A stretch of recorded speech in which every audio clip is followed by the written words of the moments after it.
미국 증시의 주요 변수들 확인해보는 글로벌 가이드 시간입니다. 우리투자증권 투자컨설팅부 정나영 과장과 함께합니다. 안녕하십니까? 안녕하세요.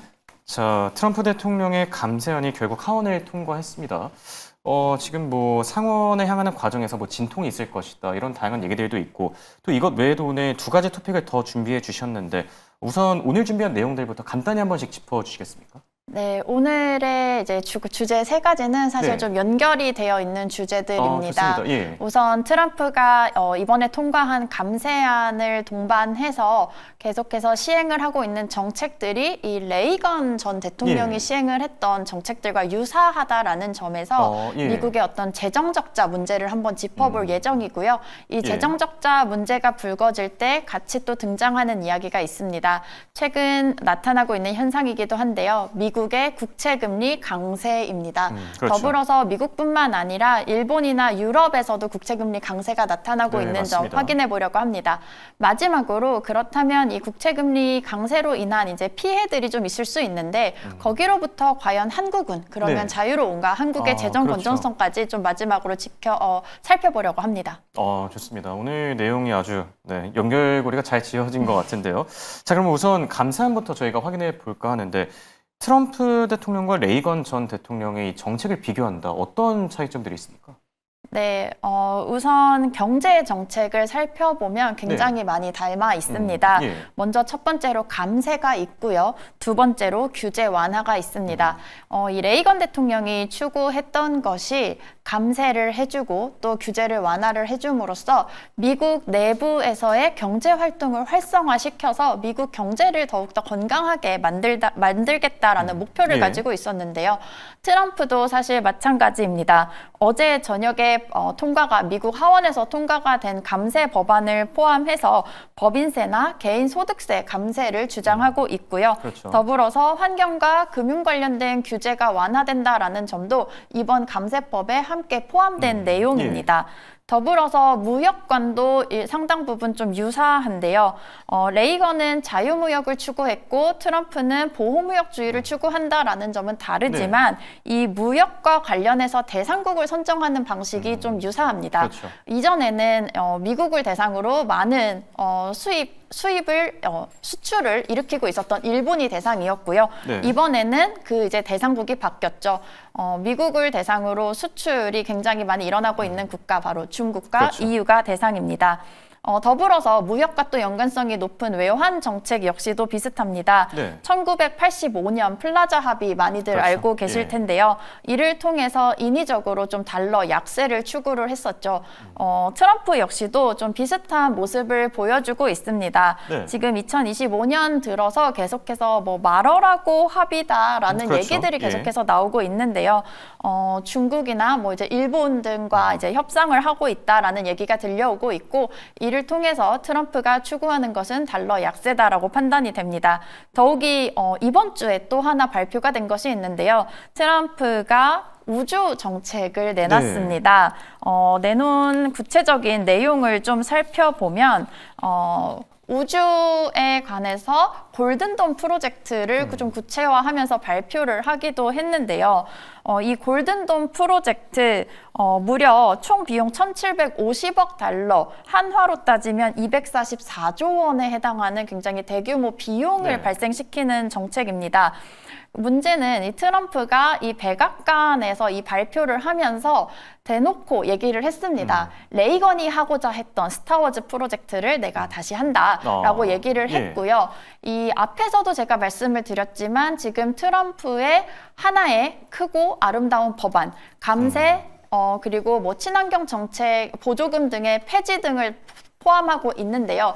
이로 인해서 이제 미국의 재정 적자가 증가할 것으로 예상이 되죠. 근데 여기에 더불어서 미국 연방정부의 지출마저 증가시킬 수 있는 골든돔 프로젝트를 이번 주에 또 발표를 했고 더군다나 이 골든돔 프로젝트를 언제 완성을 해서 시행을 하느냐라고 했을 때 내 임기 안에 시행을 하겠다라고 얘기를 했습니다.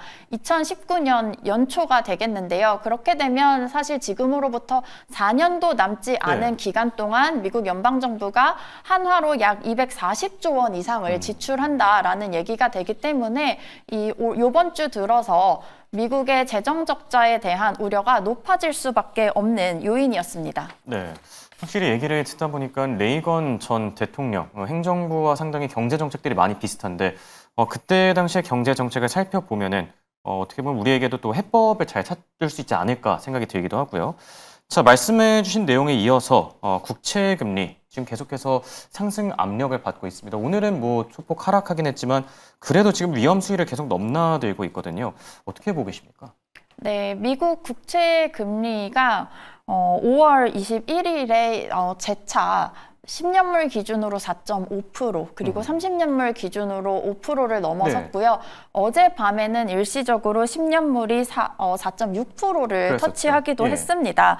앞에서도 말씀드렸던 이 트럼프 미국 대통령의 대규모 이제 감세안 그리고 이전에 있었던 관세부가 이런 정책 불확실성 등으로 인해서 일단 미국의 국채가 안전자산으로서의 지위에 걸맞느냐라는 의구심이 먼저 예. 제기가 됐고요.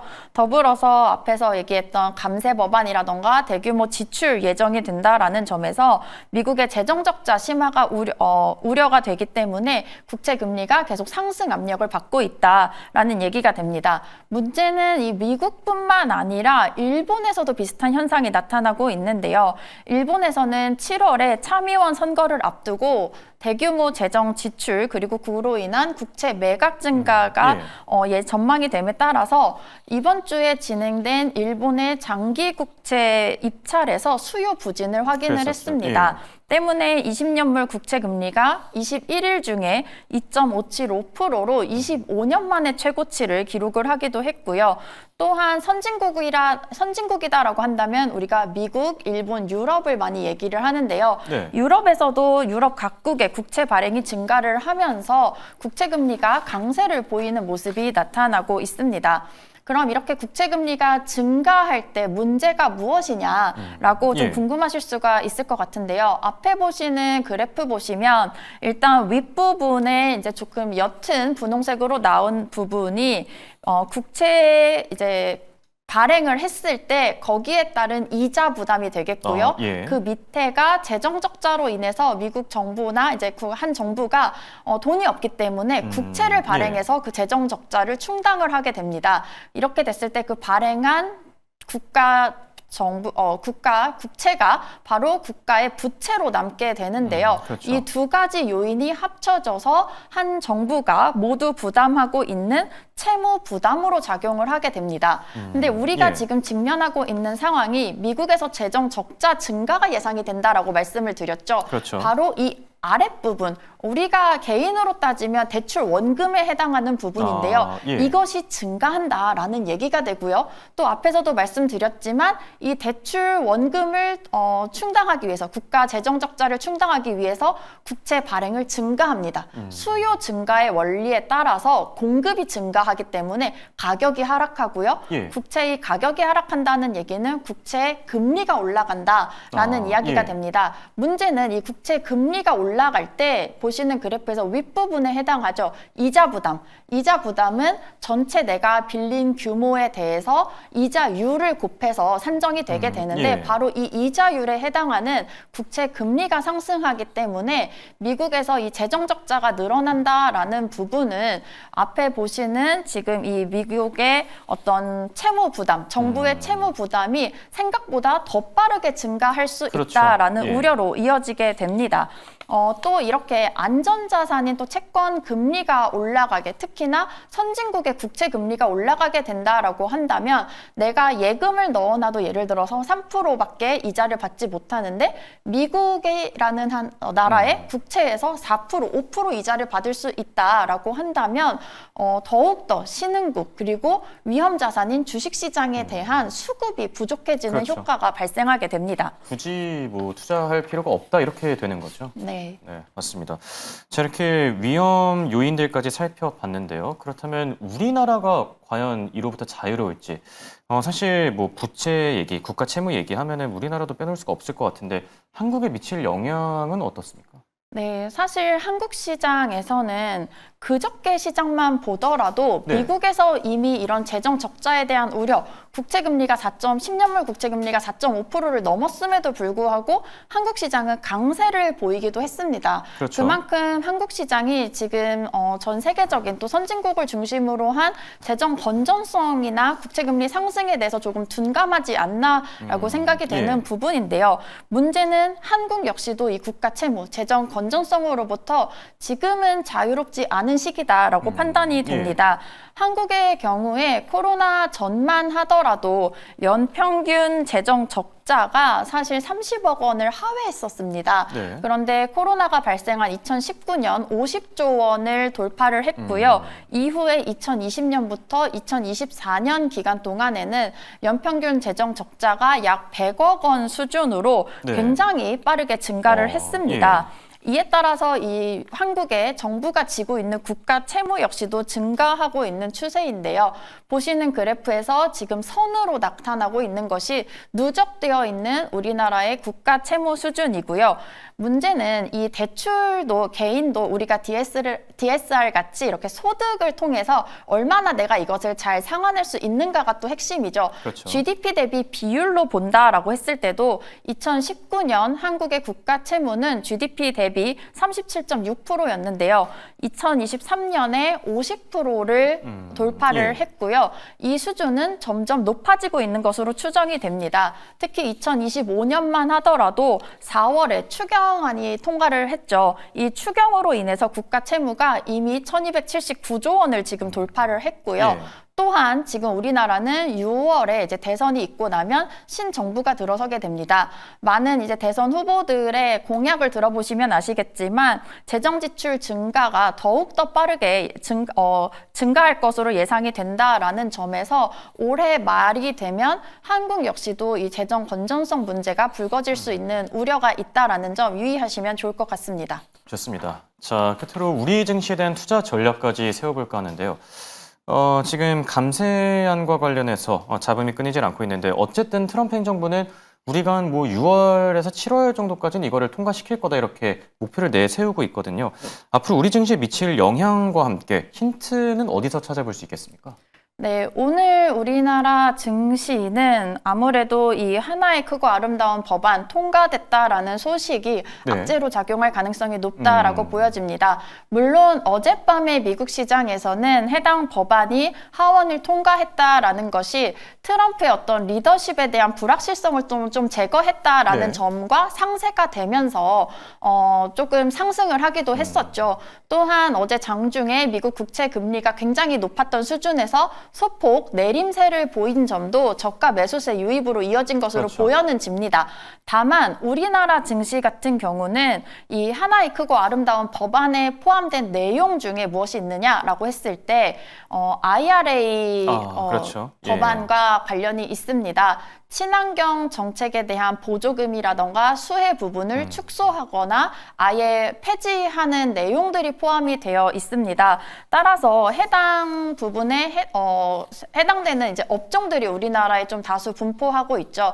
2차 전지라던가 전기차를 생산하는 그렇죠. 업체들 아니면 이제 수소를 생산하는 업체들과 관련된 밸류체인에 좀 피해가 있을 것으로 예상이 됩니다.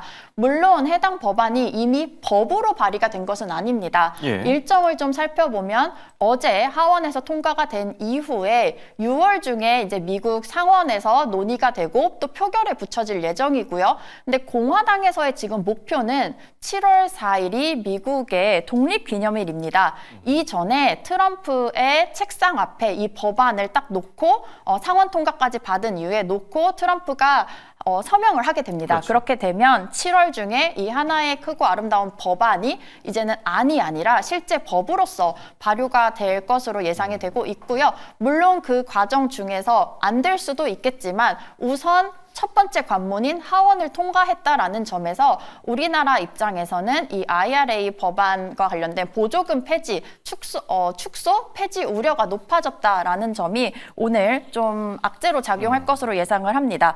다만 어제 미국장 그리고 선물 시장 등을 살펴보면 미국 국채금리 소폭 내림세로 내려왔다라고 말씀드렸고요. 또 두 번째로 이 안전자산 수급이 금으로 쏠려서 금 가격이 다시 한번 좀 높아졌다가 다시 어젯밤에는 3,300달러, 온스당 3,300달러 선을 하회하면서 조금은 시장이 안정된 모습을 보이고 있어서 일부 저가 매수세가 유입이 되면서 오늘 우리나라 증시 지수 낙폭을 조금은 제한하지 않을까라고 예상해 볼 수 있겠습니다. 좋습니다. 자, 지금까지 두 말씀에 정나영 과장과 함께했습니다. 감사합니다.